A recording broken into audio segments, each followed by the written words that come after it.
Hello party people and friends, welcome back to It Came From a Vlog. I'm Kate, and today we're gonna have a little Halloween party. My daughter Riley has requested some of her girlfriends to come over to make some fun Halloween treats, watch a scary movie, and I figured you could come along with us. Let's do it. First thing we have to do is put some mood lighting. So I am turning on my little hanging candles here. It's a little bit difficult to do with one hand, but we're gonna make it work. What's going on? Struggling. You're really throwing off the ambiance, bro. He's made a full recovery. Apparently he just needed to be screwed on a little bit tighter. No pun intended. Got my little Halloween lights on up there, but all my stuff that's on timers say it's not time yet. Also, it's not dark yet. But I'm just too excited. Shortly after my premature decorating, the pizzas arrived along with all the children. So we invited a bunch of Riley's little neighbor friends and then my best friend Mariana and her two girls as well. And the idea here was just to do some fun Halloween treat making, watch a movie, and go through my spiderweb tunnel. If you haven't seen my video on that, you definitely need to. I will add a card right above. Be sure to click it because this thing turned out amazing, as you will see later on. The first thing we're making are some Frankenstein brownies. I'm just using brownie mix from a box because I am a simple girl when we have multiple treats going on. I do make things from scratch occasionally, but tonight was not the night to get fancy.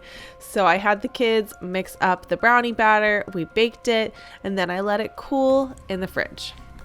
If you've been around a while, you probably know that I homeschool my kids, so I'm a big fan of doing parties and crafting and cooking and all of the hands-on things that I can, and inviting the kids that we know to come and enjoy with us. Sometimes we just need that extra socialization boost, even though we are all very much introverts and like our own space. The brownies will be baked and cooled down, and then we're going to decorate them with some cookie icing to make them look like Frankenstein. They turned out really cute. While they were cooling off, we moved on to the next recipe.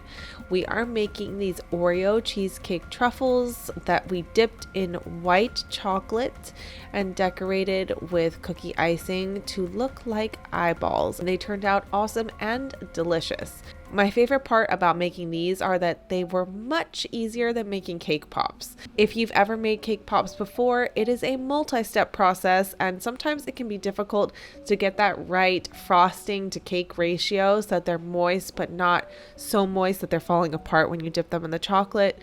Anyway, this is so much easier because it's no bake at all. You just simply mix up the cream cheese until it's nice and soft and creamy, and then you pulse or just grind up your Oreo cookies until they are crumbs, and then you mix them all together. It's about 36 cookies to one block of cream cheese, and then you form them into balls. Really simple. I highly suggest it, especially if you're on a crunch for time and you don't feel like doing the whole baking the cake pops thing. This is the consistency it came out, which is perfect. It held together very well. Then we formed them into balls and put them in the freezer for about 20 minutes just so they would hold up well to the white chocolate. I will of course link the recipe to these Oreo truffles in the description box down below. And here's my best friend Mariana serving me one of her delicious margaritas. The best part of the night in my opinion. Next, we took some pictures. I got these really cute photo props from Target's Hide and Eat collection this year.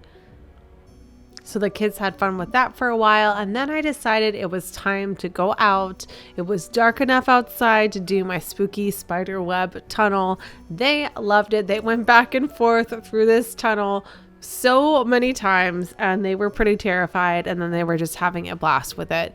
And this gave us plenty of time to let all of our desserts cool down and set up so that they were ready to decorate. While they were still enjoying themselves going through the tunnel a bajillion times, I went inside and started setting up everything that we needed to decorate our creepy Oreo truffle eyeballs and our Frankenstein brownies. I love this part of the creative process where all of the work is done, all the prep is done, and you just get to decorate and have fun. I do like to show the kids an example of what the end product is supposed to look like, but of course they have the creative freedom to do whatever they want to do. But for the most part, they did awesome. I loved how everything turned out. If you've ever thrown a crafting or decorating party, you know it can get a little bit chaotic, and this was no different. There's a lot of kids and a really tiny space, but we made it work and we had a great time. You can use 2 forks to dip the Oreo truffles into the white chocolate, get them all covered up. Then we put them on this baking sheet with some wax paper so that they wouldn't stick, and they set up really quickly, and then you're able to just go at them with the cookie icing. And then for the brownies, they were a little bit difficult for me to cut and keep them all in one piece, but I tried to give them each their own little rectangle or square to decorate with the green icing. And then we had those eyeball sprinkles and then black icing to do the hair and the stitches and the mouth. In retrospect, I wish that I got some beautiful B-roll of these creations, but they kept disappearing throughout the night. Even while they were decorating, they were already chowing down. That's how you know it's good though. But here you can see how some of the treats came out. I think they look adorable. The bloody eyes, as adorable as bloody eyes can look. Anyway, Mariana was kind enough to finish off some of the eyeballs that the kids didn't finish, although I think everybody decorated at least 3 eyeballs and 1 brownie each, and then whatever ones were not eaten, I sent them home with them, and they were really good. I kept a few for myself, not gonna lie. I wanted to thank you all so much for joining me for this quick little Halloween treat party. We had a really good time. What are your favorite Halloween treats to make? I really wanted to make those witch's fingers with the nuts for the fingernail. Those look so cool, green, and you can add blood to them. They look awesome, but we haven't done those, and time is ticking on and it's almost Halloween. But I really hope that you guys enjoyed this, and I'm hoping that you'll also stick around. Ring that bell for notifications because I will have a Halloween vlog coming to you. You can watch us scare the crap out of all of the kids in the neighborhood with our spiderweb tunnel and hang out with us for Halloween. Plus, the night before Halloween, my sister-in-law is going to throw one of her over-the-top amazing parties, and I would love to vlog that.